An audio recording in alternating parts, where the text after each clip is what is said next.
हाँ दोस्तों, डीएलसीएस education centre में आपका स्वागत है। जैसा कि हम उधर पढ़ लिए थे प्रकाश का अपवर्तन के कारण कौन कौन सी घटनाएं होती है। चलिए आज हम प्रिज्म के बारे में समझ लेते हैं। थोड़ा ध्यान से देखिएगा। प्रिज्म में जितना भी वीडियो इसमें आएगा पूरा प्रिज्म आपको कंप्लीट समझा दिया जाएगा।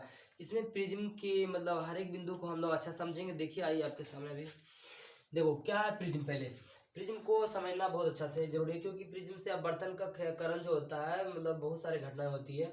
जैसे वर्ण विक्षेपण हो गया, ये सारा मतलब वर्णपट क्या होता है, स्पेक्ट्रम क्या होता है, प्रिज्म जो 7 रंगों में बांट देती है प्रकाश की किरणें को, वो सारा कुछ समझना होता है इसमें। तो देखो प्रिज्म एक ऐसा समांगी और पारदर्शी माध्यम है जो 3 आयताकार पृष्ठ और 2 त्रिभुजाकार पृष्ठों से मिलकर बना होता है। प्रिज्म ऐसा शीशा से बना हुआ पदार्थ होता है जो मतलब पारदर्शी होता है, मतलब प्रकाश जब उसमें आर पार हम देख सकते हैं, ठीक है। मगर उसमें जो होता है ना कुछ कंडीशन होता है। आगे वाला जो 2 भाग होता है वो त्रिभुज, 2 त्रिभुजाकार और 3 आयताकार पृष्ठ होता है। देखो 3 आयताकार पृष्ठ आपको दिखेगा। एक देखो डॉट डॉट डॉट में ये वाला दिख रहा होगा यहाँ से ऐसे, और एक वो इधर से ऐसे आयताकार और एक वो इधर से दिख रहा होगा। 3 गो आयताकार पृष्ठ और 2 त्रिभुजाकार पृष्ठ से घिरे पारदर्शक माध्यम को क्या बोलते हैं? प्रिज्म कहते हैं। 3 आयताकार और 2 त्रिभुजाकार पृष्ठ से घिरे माध्यम को क्या बोलते हैं? प्रिज्म। ध्यान से सुनो, 3 आयताकार और 2 त्रिभुजाकार पृष्ठ से मतलब घिरे पारदर्शक माध्यम को हम प्रिज्म कहते हैं, ठीक है।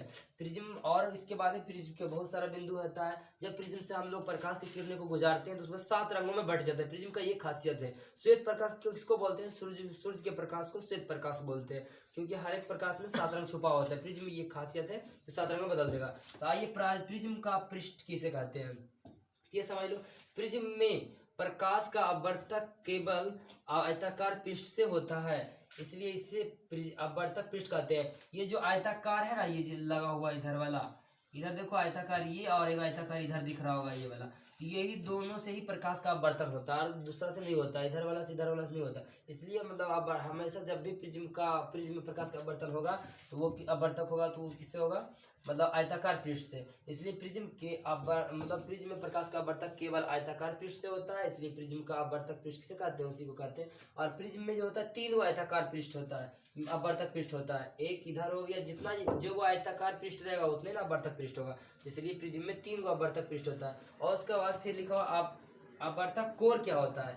किनारा, मतलब 3 गो इसमें किनारा भी होता है। जैसे देखो एक किनारा हो गया ये वाला, दूसरा ये और तीसरा ये, 3 गो किनारा भी होता है प्रिज्म में। जैसे देखो प्रिज्म के जिस कोर पर 2 अपवर्तक पृष्ठ आपस में मिलते हैं उसे प्रिज्म का कोर कहते हैं। जैसे देखो यहाँ को 2 आयत मिल रहा होगा, जहाँ जहाँ 2 आयत मिल रहा है, जैसे यहाँ मिल रहा है, उसके बाद यहाँ पे आएगा उलट को अगर ऐसे ऐसे करके देखा जाए तो वो आयताकार यहाँ पे मिलेगा और वो आयताकार यहाँ पे मिलेगा। मतलब 3 गो आयताकार पृष्ठ, जहाँ जहाँ 2 आयताकार पृष्ठ मिल रहा है उससे जो कोण बन रहा है उसको अपवर्तक कोर कहते हैं। किनारे को अपवर्तक कोर कहते हैं। ये वाला हो गया ऊपर वाला, अच्छा से दिख रहा है क्योंकि 3D पिक्चर है, इसे बोर्ड पे हम दिखा नहीं सकते। तो इसको समझना है, जहाँ पे 2 आयताकार पृष्ठ है, देखो इधर से आयत वाला ये आया है, ठीक है, और यहाँ से आयत वाला ये गया, दोनों मिल रहा है यहाँ पे ऐसे करके इस तरह से, तो यहाँ पे हम बोल सकते हैं इसको अपवर्तक कोर। मतलब प्रिज्म के जिस कोर पर 2 अपवर्तक पृष्ठ आपस में मिलते हैं उसे क्या कहते हैं? प्रिज्म का अपवर्तक कोर कहते हैं।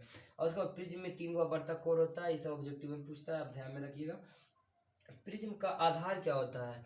मतलब देखो जस्ट अपवर्तक कोर के सामने वाला जो होता है आधार, उस पृष्ठ सतह होता है, उसको अपवर्तक आधार बोल सकते हैं, प्रिज्म का आधार बोलते हैं। जैसे इसके सामने ये हो गया, इसके सामने ये वाला हो जाएगा, इसके सामने ये वाला हो जाएगा, तो प्रिज्म में यहाँ बोल सकते हैं हम लोग। देखो प्रिज्म के अपवर्तक कोर के सामने वाली पृष्ठ आधार कहलाता है। इसे पहचानने के लिए घिस दिया जाता है। इससे अगर जो हम कोई भी प्रकाश यहाँ पे हम लोग आधार अगर इसको मान लिए हैं, इसको हम लोग इसके चिन्ह कर देंगे या तो चिन्हित कर देंगे कि हमें से क्या होता है आधार, इसको नीचे रखना, बाकी बात सबको ऊपर रखना, ताकि प्रकाश को किरणें को जब इधर से गुजारे तो बार बार इधर से निकलेगा, पहचानने के लिए, ठीक है। अब आगे देखो क्या लिखा हुआ, चौथा बिंदु, प्रिज्म का कोण किसे कहते हैं? प्रिज्म के दोनों अपवर्तक पृष्ठ के बीच बना कोण प्रिज्म का कोण कहलाता है। जिसे अपवर्तक पृष्ठ, ये एक अपवर्तक पृष्ठ है, ये बीच में जो कोण बन रहा है उसको अपवर्तक कोण कहते हैं, ठीक है। अब उसके बाद नीचे लिखा हुआ है प्रिज्म का प्रतिच्छेद किसे कहते हैं? मतलब ये जैसे इसका काटान है ना, ये त्रिभुजाकार का, इसी को हम प्रिज्म का प्रतिच्छेद कहते हैं। इधर हो गया और इधर वाला भी हो गया, जैसे ABC, ये प्रिज्म का प्रतिच्छेद हो गया। देखो क्या लिखा हुआ है, अपवर्तक कोर के लंबवत समतल द्वारा प्रिज्म पर काटा गया प्रतिच्छेद प्रिज्म का मुख्य प्रतिच्छेद कहलाता है। मतलब इस तरह से जैसे देखो यहाँ पे है ना, यहाँ पे इस तरह से जो हॉल है आगे वाला त्रिभुजाकार आकार का, उसी को इसका प्रतिबिंब का प्रतिच्छेद कहते हैं। ठीक है, तो आई होप कि आप लोग को ये सारा समझ में आ गया होगा। प्रिज्म आपका पूरी तरह से कंप्लीट है और प्रिज्म से आधारित जो भी क्वेश्चन रहेगा फिर आगे हम करेंगे।